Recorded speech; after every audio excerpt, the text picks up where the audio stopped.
He told the cop, "I'm FBI." The response? "I don't care." 10 minutes later, guess who's in handcuffs? It was 6:42 p.m. when Malik Townsend saw the flashing lights in his rearview mirror. The sun hadn't fully set yet. That golden hour glow was stretching across the tops of the houses in Dinwiddie County, Virginia. Kids were still out riding bikes. Sprinklers were ticking in a few front yards. And Malik? He was just trying to get home. He'd left Norfolk maybe 2 hours earlier, coming off a long shift with the Joint Task Force. Mostly debriefs, planning meetings, and paperwork. No arrests, no guns, no heat. Just a clipboard and stale coffee. Now he was on a quiet residential road, barely 20 minutes from his house in Petersburg. He wasn't in a rush. His black Dodge Charger eased through the neighborhood at a steady 28 miles an hour. No music, no talking, just the soft thump of tires and the air conditioning humming low. Then came the sheriff's SUV.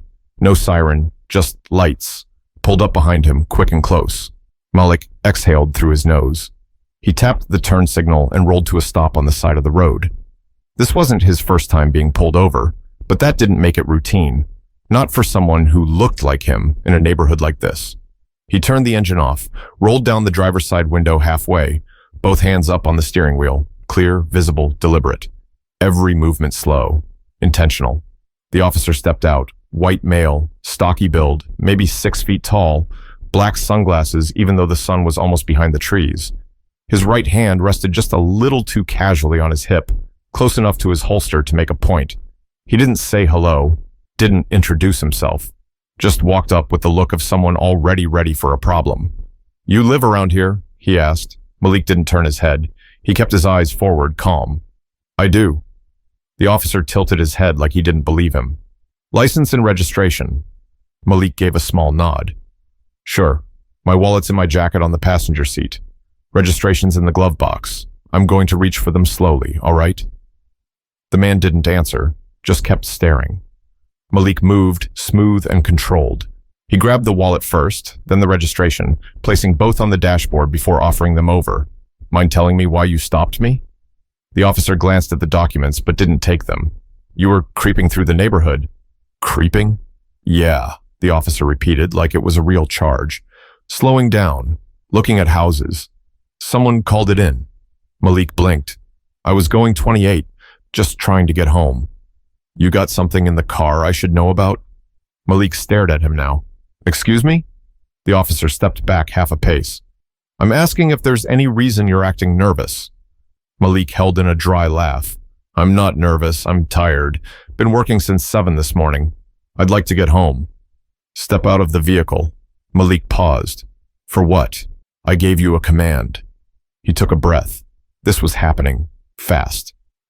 "Officer," he said, reaching slowly toward the passenger seat. "I'm a federal agent. FBI. Badge and ID are in this wallet. If you'll just take a second." "I don't care who you say you are. Out of the car. Now." The words hit harder than they should have. Not because they were loud, but because of the intent behind them. Malik opened the wallet, held it up through the window, ID clear as day, gold badge shining under the last rays of sunlight. "Special Agent Malik Townsend, Norfolk Field Office. I'm not a threat. I'm just trying to get home." The officer never even looked at the badge, didn't blink. "I've got a male refusing to comply," he said into his shoulder mic. "Claims to be FBI, requesting backup." Malik's jaw locked, not in anger, in restraint. This wasn't a misunderstanding anymore. It was deliberate. But before he could say another word, the officer's hand moved closer to his belt, and Malik knew where this was headed. Malik's fingers didn't twitch. He kept the badge held up high, eyes locked on the officer. "Sir," he said again, voice like stone, "you're making a mistake." The officer's name tag read Ellison, patrolman, not a rookie, but not high up either. The kind of guy who knew just enough to throw his weight around, but not enough to know when to back down. "I'm not going to ask you again," Ellison snapped. "Get out of the car, hands where I can see them." Malik looked straight at him, through him. "I've already identified myself. You haven't told me what I've done wrong, and you haven't looked at my credentials." Ellison's face twitched. He hated that tone, measured, calm, confident, like someone who knew the law better than he did. You think flashing that fake badge gives you the right to run your mouth? Malik didn't respond. He just slowly unbuckled his seatbelt, pushed the door open, and stepped out, hands raised. I'm complying, he said, but listen to me very carefully. I am not resisting. I am not a threat. And you need to get your supervisor on the scene right now. Ellison stepped forward and shoved Malik's left shoulder hard. Not enough to knock him down, but enough to make it clear. This wasn't about safety. Malik didn't react, just stood tall. No twitch, no backpedal. I'm not warning you as a civilian, Malik said quietly, his voice cutting clean through the hot air. I'm warning you as a federal agent. Every second of this is going to be reviewed. Every move you make. Ellison was breathing harder now, chest puffed up like a boxer in the ring. He stepped closer. You threatening me? No, Malik said. That's not a threat. That's a warning. It was quiet for half a second. Then Ellison spun him around and yanked Malik's arms behind his back. Malik didn't resist, not because he was weak, but because that was the most powerful choice in that moment. Ellison pulled out his cuffs, snapped one around Malik's right wrist. That's when the neighbors started watching. A woman watering her plants across the street paused, hose in hand. A man walking his dog stopped on the sidewalk. Phones came out. Malik could see one teenager recording from a porch. He made brief eye contact, said nothing, just let the camera roll. I want to be very clear, Malik said, speaking loud enough for bystanders to hear. I am Special Agent Malik Townsend of the FBI. You are detaining me unlawfully. I have not resisted, and this officer is violating protocol. Keep talking, Ellison muttered. We'll see what your story is once you're in the back of my cruiser. Just then, Ellison's radio crackled. Backup was en route. ETA, 2 minutes. Ellison turned Malik toward the hood of his own car and leaned in close. I don't care who you say you are. You don't belong here. And if you're lying, you're going down hard. Malik didn't flinch. He wasn't afraid. He was furious. But it wasn't loud. It was cold, controlled. You don't get to decide who belongs where, he said. That badge doesn't give you the right to disrespect mine. Ellison didn't answer, just locked the second cuff. The steel was tight, too tight, deliberate. Malik took a deep breath and stared straight ahead. The street had gone still. Even the cicadas had stopped humming, but then, off in the distance, he saw the other cruisers turning the corner. Backup had arrived, and with it, a reckoning. The second cruiser pulled up fast, lights still flashing. A third followed a few seconds behind, crawling to a stop just behind Ellison's SUV. The door to the lead car swung open, and a tall woman in uniform stepped out. Slim build, about mid-40s, with sharp eyes and dark brown hair pulled into a tight bun.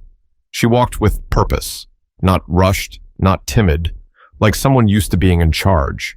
Lieutenant Karina Voss. She scanned the scene immediately. A black man, cuffed and silent, standing beside a black Charger. A white patrolman with puffed-up posture, practically glowing with adrenaline. And on both sides of the street, people watching, recording.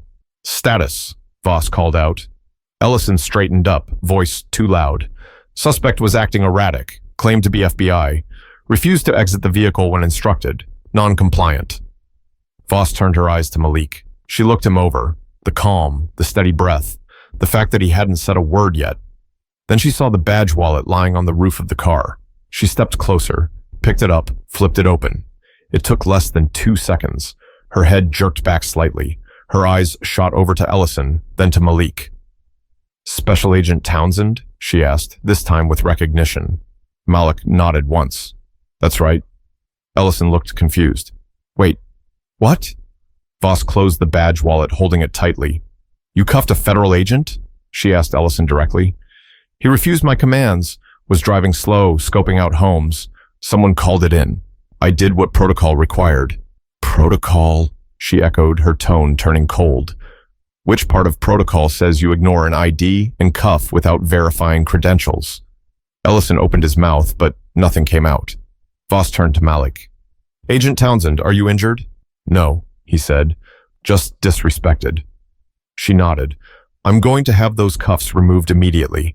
I apologize for what's happened. She looked over her shoulder. Officer Vega, uncuff him.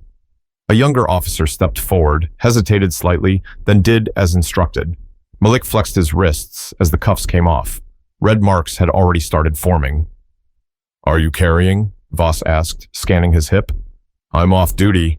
No weapon on me. She nodded again, processing fast.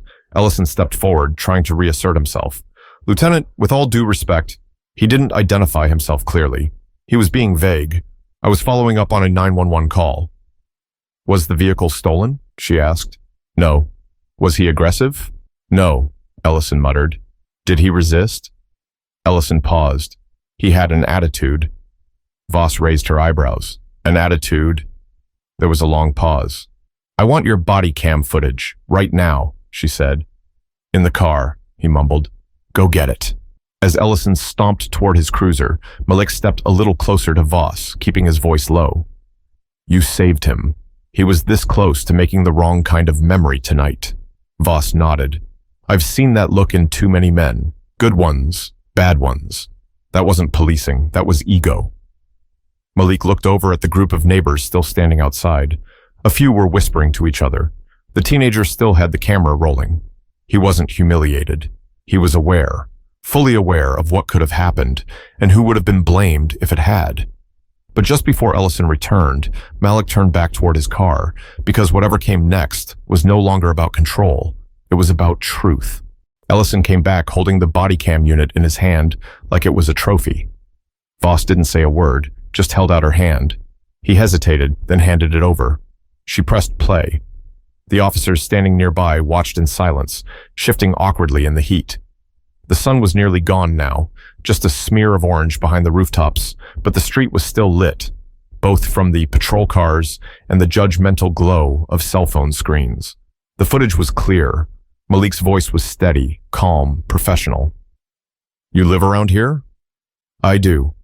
My wallet's in my jacket, registration's in the glove box. Officer, I'm a federal agent, FBI. I've already identified myself. You haven't told me what I've done wrong. The more it played, the more Voss's face changed. Her jaw clenched. Her brow dropped. She didn't ask questions. She didn't need to. Malik stood silently a few feet away, his arms crossed now, his eyes watching not the screen, but Ellison. Voss clicked the footage off and handed the cam back. You violated protocol, she said flatly. You escalated without cause, ignored a lawful ID, and unlawfully detained a federal officer. Ellison shifted his weight, cheeks flushing. Lieutenant, this guy, he had an attitude. He was challenging me. That's not how traffic stops are supposed to go. He had an attitude? Voss's voice wasn't raised. It was steady, firm, and cutting.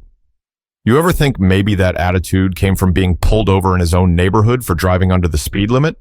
Ellison opened his mouth again, but she shut him down with a look. Enough. I'm reporting this incident to Internal Affairs. Effective immediately, you're being relieved of duty pending investigation. You're serious? You think I'm going to sweep this under the rug? She shot back. There are phones on you, cameras. I got a body cam that tells the same story those phones do. Ellison was stunned. It didn't add up for him. He wasn't used to accountability coming this fast, or this publicly. But he... Voss stepped forward, chest to chest now. You cuffed a federal agent for doing absolutely nothing wrong. You think the badge makes you bulletproof? It doesn't. You don't get to write the rules to fit your mood. Malik looked down at his wrist, still red, still sore. I don't want an apology, he said. I want accountability. Voss nodded slowly. You're about to get it. At that moment, the teenager from the porch stepped closer. You got it all? Malik asked him. The kid nodded. Every second. Good. Keep it safe. The boy swallowed hard. You okay, sir? Malik didn't answer at first. He looked at Ellison, who now stood frozen, trying to figure out how his grip on power slipped in under 20 minutes. Then he looked back at the kid. I will be, he said. Ellison glanced down at his radio like it might save him. It didn't. Vega, Voss called out. Take Officer Ellison into custody. Standard procedure. Handcuffs. Miranda. Same as anybody else. The silence on the street went razor sharp. Even the birds had gone quiet. Officer Vega blinked. You want me to, You heard me. Ellison's face went pale. Wait. What? You're arresting me? You assaulted a federal agent and lied in your report. That's not just a protocol violation. That's a crime. Malik said nothing. He didn't need to. But as Ellison was slowly turned around and cuffed, Malik finally looked away. Not because he felt sorry for him, but because justice wasn't about watching someone fall. It was about stopping them from dragging others down with them. The crowd was quiet, but the air was thick, like it was holding its breath. Ellison didn't say a word as Vega guided his hands behind his back. The clink of the cuffs echoed louder than it should have. No yelling, no resistance. Just shock. A man too stunned to fight what he never saw coming. Voss didn't gloat. She didn't smirk. She stayed focused. Put him in the back of your unit. I'll write up the charges. Vega nodded, still processing what he'd just been told to do. Malik stepped back toward his car, rubbing his wrists again, then leaned against the driver's door. He looked across the street. The woman with the hose was still standing in place, frozen like a statue. The man walking the dog had pulled out his phone too. This wasn't just another traffic stop gone wrong. It was something else now. It was being seen. Voss came over to Malik, her hands behind her back, her posture professional. I'm sorry, Agent Townsend. No excuses. What happened shouldn't have happened. Malik gave a tight nod. I appreciate that, but let's not pretend this is rare. Voss didn't flinch. It's not, but today, somebody saw it. That matters. They stood there in the fading light for a moment, the tension still buzzing around them like leftover heat after a fire. Do you want to file an internal complaint or have the Bureau handle it directly? She asked.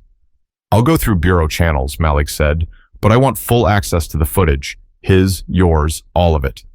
You'll have it, she said, already secured and backed up. He nodded again, then tilted his head slightly. You mind if I see the clip one more time? From your angle? She hesitated for a beat, then tapped her body cam and pulled it up. The small screen glowed between them. There it was, him behind the wheel, calm, controlled, offering his ID, staying level, even as Ellison's voice rose. Then, Officer, I'm a federal agent. You think I care who you say you are? Out of the car, now. This is a mistake. Get your hands where I can see them. Malik watched it like he was watching someone else, like he was looking through a two-way mirror at a version of himself who didn't flinch, didn't curse, didn't move wrong, even when every inch of him wanted to. Then came the part where Ellison cuffed him. That sound, click, click. He closed his eyes for a second, just breathing. Mind sending that to me? He asked. Voss nodded. Already did. Then a voice spoke up from behind them. You were real composed, man. Malik turned. It was the teenager, mid-teens, maybe 16, still holding the phone, still recording. You didn't yell, didn't swing, didn't even flinch. I shouldn't have to, Malik replied. The kid looked down. If it was me, I don't know if I could have kept my cool like that. Malik stepped forward, quiet but serious. You don't have to prove you're calm to stay alive. That's not a rule. That's survival. But the truth? Sometimes staying alive does mean staying calm. The boy nodded, but his eyes showed something else. Fear, admiration, a little anger too. What's your name? Malik asked. Jaden. Well, Jaden, keep that video safe. Not for me, for you. He nodded again, eyes wide now. Yes, sir. Malik turned back to his car, placing his hand on the roof like he needed to feel something solid under his palm. But before he could climb in, Voss called out one more time because the night wasn't over yet. Malik turned toward her slowly, eyebrows raised. She wasn't walking over this time. She was standing by the hood of her patrol car, voice steady and clear. Before you go, Voss said, I need a formal witness statement. You want to do it here or at the station? Malik glanced down the block. Some of the neighbors were starting to drift back inside, but a few still lingered, watching, waiting. Jaden was still standing near the curb, thumbs dancing across his phone screen, probably uploading the video already. I'll come by tomorrow, Malik said. Right now, I just want to go home. Voss nodded, no pushback. Understood. He turned toward the charger and opened the door, but just before he got in, he looked back. You think anything will actually happen to him? Voss didn't answer right away. She crossed her arms.